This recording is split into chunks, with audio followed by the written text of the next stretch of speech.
Sobat Jelajah Energi, pekerjaan kelistrikan bukan sekedar soal menyalakan energi. Di baliknya, ada risiko yang tinggi yang menuntut ketelitian, standar keselamatan, dan kompetensi yang teruji. Karena itu, setiap teknisi dan insinyur wajib memiliki sertifikasi agar setiap pekerjaan berjalan aman, andal, dan profesional. Dalam episode Jelajah Energi Listrik Indonesia kali ini, kami sedang berada di Kota Bandung untuk menjumpai salah satu perusahaan yang berperan penting dalam inspeksi dan sertifikasi teknis kelistrikan, yaitu PT Andalan Mutu Energi. Ikuti terus Jelajah Energi di Kota Bandung.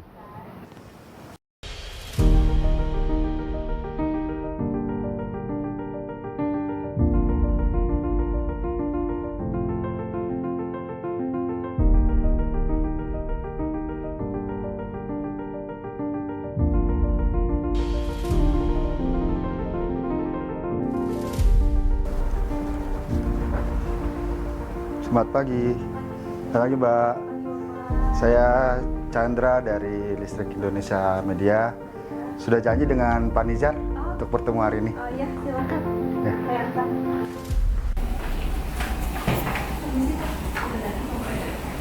Terima kasih, Pak. Selamat datang, Pak. Halo, Pak. Ya, Sehat. Ketemu lagi ya, Pak. Silakan. Ini, Pak. Selamat datang Pak Ari, Pak Chandra di Bandung. Ya beginilah kantor kami yang sederhana. Kami bergerak di bidang sertifikasi instalasi ketenaga listrikan. Dan memang begini, Ya. kantor kami mudah-mudahan bisa menggambarkan lah ya, kurang lebih bagaimana operasi kami, bagaimana kegiatan kami di kantor. Ya.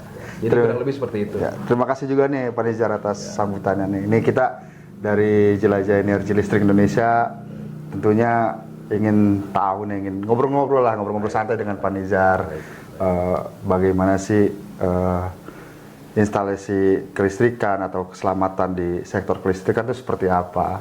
Baik. Dan juga peran dari tentunya dari PT Andalan Mutu Energi Baik. di sektor kelistrikan. Ya mudah-mudahan diskusi ini bisa mewarnai, bisa bermanfaat, bisa menjadi informasi untuk khalayak publik dan juga khususnya ya menyadarkan di sektor ketenaga listrikan ini bahwa keselamatan itu adalah hal yang tidak bisa ditawar. Ya. Itu kurang lebih Pak Chandra, Pak Ari. Ya. Baik Pak Chandra, Pak Ari, sebelum ke ruangan saya ini ada sedikit nih yang saya ingin terangkan nih ya. Apa tuh Pak Nizar? Jadi di sektor keselamatan ketenaga listrikan, khususnya lembaga inspeksi teknik ini, setiap tahun kami dinilai kinerjanya oleh Direktorat Jenderal Ketenaga Listrikan. Oke, Ya. DJK ya Pak ya? DJK. Jadi lembaga inspeksi teknik ini dinilai dari aspek kepatuhan terhadap regulasi, ya, terus pelayanan terhadap publik, inovasi dan berbagai aspek yang dinilai oleh DJK. Nah, alhamdulillah PT Andalan Mutu Energi ini dari tahun 2019, Pak Chandra, Pak Ari, ini kami memperoleh predikat emas. Oh ini Ini penghargaan-penghargaannya. penghargaan-penghargaannya, ya. Jadi Banyak sekali ya Pak ya? Betul. Nah, penghargaan emas ini kami dapat 2019. Nah, di Dirjen Ketenagalistrikan itu ketika 5 kali mendapatkan emas, kami mendapatkan platinum. Karena kami sudah 7 kali mendapatkan emas, maka platinumnya 3. Dan satu lagi informasi, di tahun 2024-2025 kami mendapat predikat sebagai lembaga inspeksi teknik terbaik, kurang lebih seperti itu Pak Chandra, Pak Ari. Ya, jadi ini iklim yang luar biasa lah, iklim yang menambah value untuk perusahaan lah. Gitu kurang lebih Pak Ari. Ayo kita ke ruangan. Ya. Ya.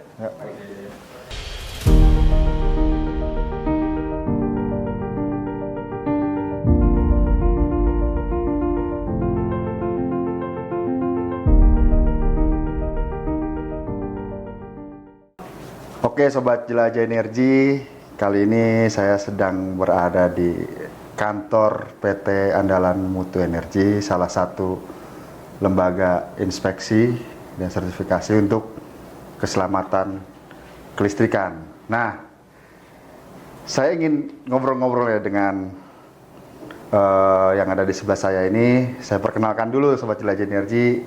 Ini adalah Direktur Utama PT Andalan Mutu Energi, Bapak Nizar. Ya, terima kasih Pak Chandra. Ya, Pak Nizar. Ya. Kita ingin tahu nih Pak, bagaimana sih perusahaan Bapak ini berperan untuk sektor kelistrikan. Tapi sebelum jauh kita ngobrol ke arah situ Pak Nizar, kita pengen tahu dulu nih Pak, profil dari PT Andalan Mutu Energi nih Pak. Seperti apa, sejak kapan sih ini perusahaan ini berdiri? Baik. Sebetulnya kami itu berdiri tahun 2009. 2009, oh udah lama ya Pak Nizar ya? 2009. Seiring sejalan dengan munculnya Undang-Undang 30 tahun 2009 tentang ketenaga listrikan. Ya. Jadi begitu undang-undangnya muncul, kami pun lahir. Ya, di undang-undang tersebut disebutkan bahwa setiap instalasi ketenaga listrikan wajib memiliki sertifikasi layak operasi. SLO ya Pak ya? SLO, ya, betul. Nah, kalau kita jabarkan, saya juga termasuk dulu gitu ya, ketika saya bergabung, ketika saya mendirikan gitu, ini layak ini apa ini? Ya, ternyata saya lihat di KBBI layak itu sesuai standar, sesuai prosedur, sesuai peraturan dan perundang-undangan gitu ya, kurang lebih itulah. Ya, saya serap itu. Saya berpikir pada saat itu ini bisnis yang sangat regulated, ya ini bisnis yang sangat high risk gitu ya.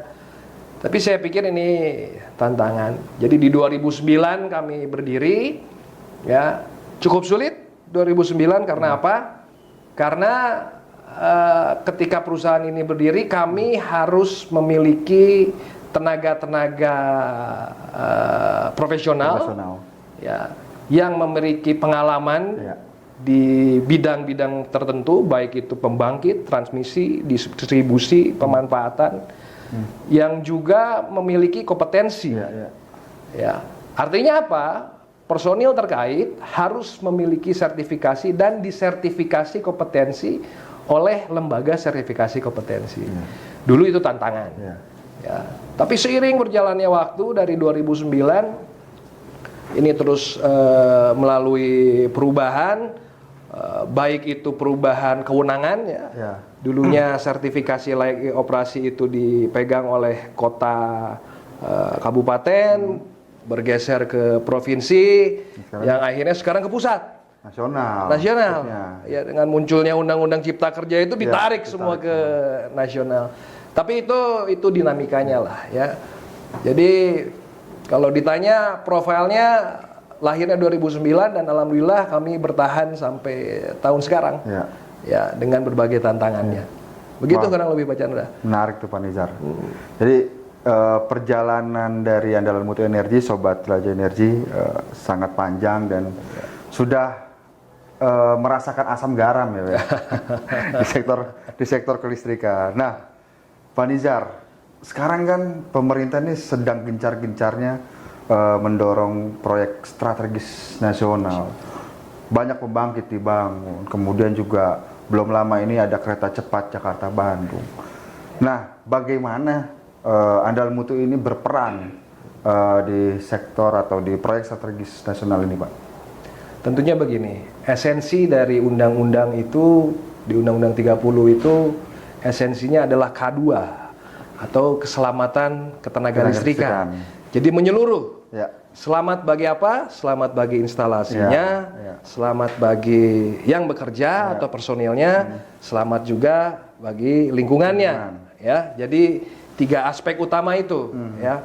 Nah, kalau kita berbicara proyek strategis nasional, alhamdulillah Andalan juga mengerjakan beberapa proyek strategis nasional. PSN ya.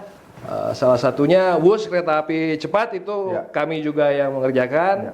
Yang kedua MRT LRT Jakarta itu juga kami yang mengerjakan. Beberapa floating PLTS juga kami mengerjakan, ataupun di kawasan industri khusus itu juga kami yang mengerjakan. Nah, apa perannya? Begini, kadang-kadang di proyek-proyek strategis nasional ini kan tidak pure. Ya, kadang ada investasi asing di situ. Ya, apa ya, Mas? Ya, ada investasi asing. Baik dari sisi instalasi maupun tenaga kerjanya itu butuh penjembatan. Ya. Penjembatannya apa? Apa yang menyatukan itu? Regulasi di negara kita. Ya, ketika mereka masuk, mereka harus comply dengan regulasi. Tadi yang saya bilang awal, instalasinya juga harus comply. Kadang kami menemukan ketika kami mengerjakan, Pak, ini instalasinya kok standarnya berbeda. Ya, sampai saya undang pakar, saya undang akademisi, saya berkonsultasi juga dengan Direktorat Jenderal gitu. Ya, karena memang ini tugas kami, ini kewenangan kami. Ya, bagaimana instalasi ini aman gitu ya. Yang kedua, personilnya. Kadang-kadang kan bahasa apa segala macam ya, itu menjadi kendala. Tapi ini sebetulnya yang melindungi tenaga-tenaga kerja kita juga. Karena lain lubuk, lain ilalang. Ketika kita bekerja di tempat tertentu, ya standarnya pun berbeda. Berbeda-beda ya, Pak. Berbeda-beda. Begitupun aspek lingkungan. Aspek lingkungannya pun berbeda. Ya. Jadi kalau saya balik lagi, peran kita saya pikir kalau kami kan di hilir ya. Kami itu di hilir.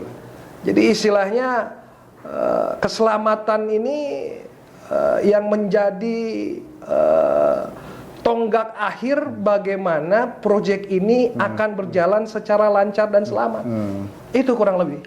Apalagi proyek-proyek yang ditanamkan model oleh perusahaan-perusahaan asing kan tentu punya standar yang tinggi, keselamatan kerja yang tinggi. Dan andalan mutu beradaptasi untuk hal itu ya, Pak. Betul. Kurang lebih seperti itulah, kurang lebih. Ya. Pak Nizar, menarik nih.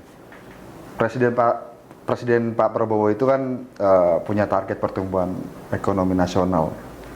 Nah, kalau dikaitkan dengan keselamatan kerja yang mendukung industri, itu seperti apa? Jadi pertumbuhan ekonomi itu berbanding lurus dengan pertumbuhan listrik tentunya. Bayangkan ya, ketika industri masuk, apa yang dia butuh untuk beroperasi? Listrik. Ya, otomatis apa? Instalasi. Instalasi listrik. Ya, itu yang mereka butuhkan. Ya. Yang kedua, tenaga kerja. Tenaga kerja yang seperti apa? Kompeten. Ya. Balik lagi kalau tadi ditanya, apa korelasinya dengan pertumbuhan ekonomi 8%? Sangat berkorelasi, Pak. Ya. Kalau listriknya tidak andal, aman, ekonomi tidak akan maju, Pak. Bayangkan SLO ini kalau saya bilang adalah sebuah investasi. Investasi keselamatan. Bayangkan kalau ada sesuatu di suatu proyek penting nasional ya tidak dilakukan inspeksi keselamatan baik itu SLO atau kompetensi ya ada kerugian, ada kejadian itu benar-benar disorot itu ya, Pak ya. Satu disorot. Tapi secara cost minded itu akan lebih besar dibanding investasi di awal. Itu akan lebih besar. Jadi keselamatan ini jangan dipandang sebagai hanya pemenuhan regulasi, tapi secara cost minded di economical aspect ini sangat penting, Pak. Ini sangat penting. Ini menjadi investasi yang sebetulnya jangka panjang. Contoh, sekarang ada juga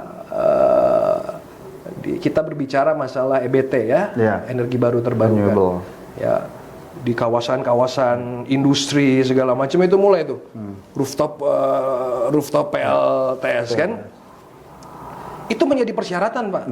Ketika dia mau ekspor harus green energy kan ya itu juga aspek keselamatannya harus kita pikirkan. Satu itu, tapi tadi menjawab juga korelasinya Ya. dengan pertumbuhan ekonomi. Itu Seiring dengan pesatnya pembangunan infrastruktur ya, Pak, ya? infrastruktur. Jadi itu kaitannya saya pikir sangat erat lah, Pak. Ya. Pak Nizar, tadi Pak Nizar sudah menceritakan pengalaman dan juga peran yang menurut saya ini sangat besar terhadap industri kelistrikan nasional dan proyek-proyek strategis nasional. Nah, sejauh ini Pak Nizar, kenapa klien-klien dari PT Andalan Mutu ini menurut Pak Nizar mempercayakan kemitraannya dengan PT Andalan Mutu? Oke. Yang pertama, saya mendefinisikan sektor bisnis ini adalah sektor bisnis satu regulated. Ya. Ya. Diamanahkan undang-undang. Jadi kami menerjemahkan ini adalah amanah. Ya. Amanah dari undang-undang yang kami tidak bisa main-main sama hal itu. Di kedua, kami menerjemahkan ini juga menjadi integritas. Ya. Ya, dari amanah undang-undang ini menjadi integritas. Integritas yang kami terapkan kepada siapa? Kepada ujung tombak dari PT Andalan Mutu Energi, yaitu tenaga teknik. Ya. Ya. Supaya apa? Supaya mereka memiliki integritas. Jadi saya contohkan lah, ya. Ketika mereka masuk di sini, ya saya bilang mereka di sini harus belajar. Ya, saya buka pintu sebesar-besarnya untuk belajar. Sehingga apa? Semangat mereka itu bukan semangat untuk asal pekerjaan beres. Enggak, tapi satu menjaga amanah. Integritas itu yang mahal ya, Pak? Ya, amanah undang-undang. Ya, kedua, sehingga mereka memiliki integritas. Selanjutnya, karena kita perusahaan jasa, Ya. sudah menjadi budaya dari perusahaan kita bahwa definisi perusahaan jasa itu adalah memecahkan permasalahan konsumen, Ya. memecahkan permasalahan dari klien kita. Jadi apapun kesulitan mereka, itu kami anggap tantangan, ya kami pecahkan. Ya. Ya, contohnya dengan perusahaan-perusahaan asing, mereka punya standar tersendiri dari negaranya, walaupun di kami sesuai dengan mata uji kami, ketika mereka inginkan commissioning test dan lain-lain, ya kami layani dan mereka merasa puas, merasa puas. Yang selanjutnya adalah menjaga kepercayaan dan kualitas dari pelayanan kami. Ya, ada percepatan waktu penerbitan sertifikat. Itu yang kami jaga. Ada KPI yang kami jaga. Sehingga wajar bila tadi mungkin kami dinilai oleh Direktorat Jenderal Ketenagalistrikan beberapa kali mendapatkan emas, mungkin salah satunya itu ketepatan waktu. Juga kualitas menjaga tenaga teknik kami. Jadi saya cerita sedikit, Andalan itu tenaga tekniknya centralized. Jadi semuanya di kantor pusat. Ya. Artinya apa? Secara kualitas keteknikan kami bisa menjaga dan kami bisa upscaling tenaga teknik kami ini secara terpadu dan secara rutin. Ya. Ya, jadi bisa kami kontrol. Walaupun operasi kami satu Indonesia, kami memiliki sistem untuk mengontrol itu dan kualitas keteknikannya bisa kami jamin itu bisa terjaga. Dan mungkin karena hal-hal tersebut, konsumen-konsumen kami merasa cukup percaya dan cukup puas mungkin ya. Kurang lebih seperti itulah Pak Chandra. Jadi termasuk proyek-proyek besar gitu, selain ya capaian kami di kinerja gitu ya, ya hal-hal di budaya perusahaan itu yang kami jaga, hal itu. Ya. Ya, jadi Sobat Jelajah Energi tadi sebelum kita duduk dan ngobrol-ngobrol dengan Pak Nizar di meja ini, Pak Nizar tuh tadi sempat memamerkan beberapa penghargaan dari Direktorat Jenderal. Yang tadi Pak Nizar sampaikan sudah beberapa kali, 6 kali emas ya Pak ya? 7 Pak. 7 kali emas tuh, bayangkan. Nah, dari penghargaan-penghargaan tersebut Pak Nizar, sejauh mana nih pengakuan ini memperkuat peran Andalan Mutu dalam menjaga standar keselamatan untuk listrik nasional? Jadi perannya begini. Mempengaruhinya seperti apa nih Pak? Itu penilaian kinerja itu kalau saya nggak salah ya, koreksi kalau saya salah, itu dimulai tahun 2019 lah penilaian kinerja itu. Ya, itu diselenggarakan oleh Direktorat Jenderal Ketenagalistrikan, ada 5 aspek penilaian. Dulu Pak, tahun 2009 itu lembaga inspeksi teknik itu bisa dihitung jari Pak. Sekarang sudah ada yang di tegangan menengah ya. Sekarang sudah ada 100 sekian. Nah, kalau Bapak saya potong, Pak Nizar, kalau di Andalan Mutu sendiri mainnya di mana Pak? Tegangan menengah. Menengah. Oke. Ya, tegangan menengah. Jadi ada tegangan menengah, tegangan tinggi, dan ada tegangan rendah. Rendah ya. Ya kami ketinggi juga, tapi dibahasakannya tegangan menengah dan tegangan rendah. All in lah ya Pak. Kalau kami tegangan menengah lah ya. Kalau tegangan rendah kan itu rumah-rumah ini juga termasuk objek ya, termasuk objek. Kami di tegangan menengah lah, pembangkit ya, transmisi, distribusi gitu ya, pemanfaatan TM dan lain-lain. Tadi saya balik lagi ke pertanyaannya bahwa ini cukup bagus. Karena apa? Karena semakin kesini dengan lembaga inspeksi teknik yang semakin banyak, yang dulunya pasar itu membutuhkan SLO, lautannya masih biru Pak. Lautannya masih biru. Jadi kami itu bukan mencari pasar, pasar mencari kami karena apa? Mereka ingin memenuhi undang-undang. Ya, sehingga kalau saya bilang dulu itu marketing kami itu marketing menakut-nakuti law enforcement lah. Jadi kami membagikan undang-undang karena bisnis kami ya bisnis undang-undang, ya. Nah, tapi seiring berjalannya waktu, ini udah lautan merah. Bahwa ada kualitas lembaga inspeksi teknik yang harus dicapai dan harus ditetapkan oleh Direktorat Jenderal Ketenagalistrikan. Ya, bukan lagi sekedar mindset untuk berbisnis mencari keuntungan. Ini bisnis regulated, ini bisnis high risk, ini bisnis berhubungan dengan nyawa. Sehingga penilaian itu selain menjadi value selling point yang menjadi kepercayaan lah ya untuk konsumen, tapi ini membentuk ekosistem yang sehat di antara lembaga inspeksi teknik. Karena penilaian itu kan dari emas, hijau, biru, bahkan kalau lembaga-lembaga yang tidak memenuhi standar penilaian kinerja itu bisa hitam dan disuspend. Jadi menurut saya ini ekosistem yang sehat lah, ekosistem yang sehat dan cukup baik yang diselenggarakan oleh Direktorat Jenderal Ketenagalistrikan sebagai pengawasan dan pembinaan terhadap lembaga inspeksi teknik. Jadi cukup baik kalau saya pikir, cukup baik. Pak Nizar, ada gak dari pesan-pesan dari Pak Nizar nih untuk para insinyur muda kelistrikan ataupun calon insinyur nih Pak yang bakal terjun ke lapangan? Pastikan dari teori ke realita itu sangat kontras. Apa pesan Pak Nizar untuk mereka ini? Jangan berhenti ingin belajar, karena teknologi itu tidak mundur. Teknologi itu maju. Terus maju, berkembang. Dan standar teknologi itu terus berkembang. Contoh antar satu negara lain itu instalasi pun itu berkembang.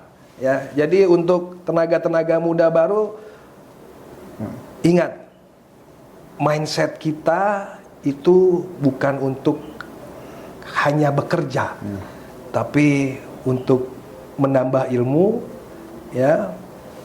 memperkaya ilmu diri dan semakin maju untuk mencari pengetahuan. Itu saja sih menurut saya. Jadi begitu Sobat Jelajah Energi, ikuti terus perkembangan teknologi dan selalu beradaptasi dengan dunia luar ya Pak ya, dan juga perkembangan ilmu pengetahuan. Nah, Sobat Jelajah Energi, saya juga ingin lebih mengkulik lagi nih Pak andalan mutu. Nah, kalau diizinkan saya pengen wawancara atau ngobrol-ngobrol dengan tenaga teknik. Boleh, boleh. Silakan.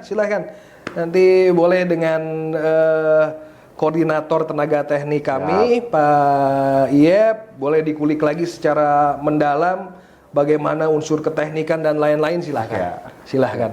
Ini pasti akan menjadi liputan yang menarik nih Pak. Baik. Jadi ikuti terus Jelajah Energi di PT Andalan Mutu Energi di Kota Bandung. Terima kasih Pak Nizar. Terima kasih.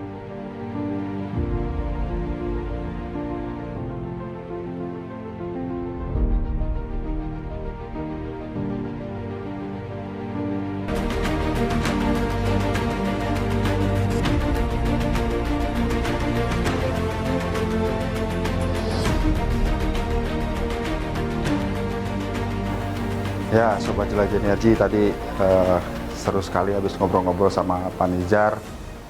Nah, sekarang saya pengen ngobrol-ngobrol sama tenaga tekniknya nih, Pak Iyep namanya. Nah, saya lagi sedang menunggu Pak Iyep nih. Nah, ini dia. Halo Pak Iyep. Selamat siang Pak. Siang sehat Pak Iyep. Alhamdulillah baik. Pak Iyep, tadi saya habis ngobrol-ngobrol seru sama Pak Nizar nih Pak Iyep, ngomongin soal keselamatan kerja di kelistrikan. Nah, sekarang tadi saya udah izin sama Pak Nizar, Pak, saya mau wawancara dengan tenaga tekniknya, kata Pak Boleh. Nizar, boleh. Nah, kira bersama Pak Iyep. Pak Iyep, nah, di sektor kelistrikan kan tentu punya risiko yang tinggi nih, Ya. apalagi bagi seorang tenaga teknik ya Pak ya. Nah, kalau menurut dari Pak Iyep sendiri, Ya. mengapa pemahaman standar keselamatan ketenaga listrikan menjadi hal penting nih Pak untuk seorang tenaga teknik sebelum mereka terjun ke lapangan ya Pak Iyep? Oke, baik. Jadi pemahaman untuk tenaga teknik, Ya. pemahaman perihal regulasi ketenaga listrikan atau regulasi keselamatan tenaga listrikan ini memang menjadi hal yang mendasar. Hal yang sangat mendasar sekali ya Pak ya? Mendasar bagi seorang tenaga teknik karena berdasarkan ke pemahaman tersebut tenaga teknik mampu menyatakan suatu instansi itu layak operasi. Ya. Nah, itu sangat penting sekali ya berarti ya Pak ya? Oh iya Pak, untuk bagi tenaga teknik menjaga keselamatan mereka. Nah, bagaimana sih Pak cara membangun budaya kerja yang mengutamakan keselamatan ini seperti apa Pak? Iya, jadi kami dari PT Andalan Mutu Energi ini untuk membangun tenaga teknik di sektor ketenaga listrikan ini tetap pertama adalah kedisiplinan kerja, yang kedua adalah konsistensi dalam melaksanakan pemeriksaan pengujian sesuai dengan regulasi, sesuai dengan aturan dan tentunya SOP yang digunakan. Oh, SOP yang digunakan sesuai regulasi itu ya Pak? Regulasi. Nah, kalau Pak Iyep sendiri kalau boleh tahu sudah berapa lama Pak Iyep menjadi Saya tenaga dari 2009. 2009, sejak pertama kali Andalan Mutu Energi berdiri, Ya, Pak Iyep sudah terjun tuh ya. Betul. Nah Pak Iyep, apa sih Pak Iyep tantangan-tantangan utama nih Pak Iyep di lapangan ya, khususnya dari tenaga-tenaga teknik pemula itu apa tuh yang Pak Iyep temui di lapangan? Memang betul di tenaga teknik ini untuk yang pemula atau awal dalam kegiatan pemeriksaan pengujian mesti loh ada tantangan, tetapi salah satunya mungkin tenaga teknik yang baru ini adalah pertama keterbatasannya perihal pengetahuan jenis-jenis instalasi. Yang kedua juga masih keterbatasan skill knowledge atau perihal penggunaan alat uji. Itu aja mungkin yang mendasar. Yang lebihnya ini bisa mengikuti lah karena ada orientasi tersendiri. Capacity building untuk SDM-nya itu tugas andalan mutu nih ya Pak? Iya, Untuk itu meningkatkan kualitas mereka. Iya, itu meningkatkan kualitas. Di program kami juga ada di setiap tahun program upgrading, sertifikat kompetensi, kemudian capacity building, kemudian ada bimbingan teknis juga dari regulator, dan itu juga menjadi rutinitas kami untuk meningkatkan kualitas daripada tenaga teknik. Sangat menarik sekali nih ngobrol dengan Pak Yep. Pak Yep, mungkin ada pesan-pesan untuk para tenaga-tenaga teknik yang sedang terjun di lapangan ya Pak, khususnya dari tim andalan mutu nih. Seperti apa pesannya Pak? Ya, mungkin kalau pesan untuk tenaga teknik di internal, kami selalu mengingatkan bahwa dalam setiap kegiatan pemeriksaan ujian, suatu instalasi tetap konsistensi sesuai dengan aturan regulasi. Dalam hal ini adalah mengikuti mata uji sesuai permen, kemudian mengikuti juga SOP yang sesuai dengan instruksi kerjanya. Itu selalu kami ingatkan karena konsistensi seperti itulah yang bisa menjaga kualitas daripada pemeriksaan pengujian. Jadi perlu diingat, jangan sesekali melanggar SOP dan juga regulasi. Ya, Oke, ikuti terus perjalanan jelajah energi di PT Andalan Mutu Energi bersama saya dan Pak Yep. Terima kasih atas waktunya. Terima kasih sama-sama Pak. Sampai jumpa.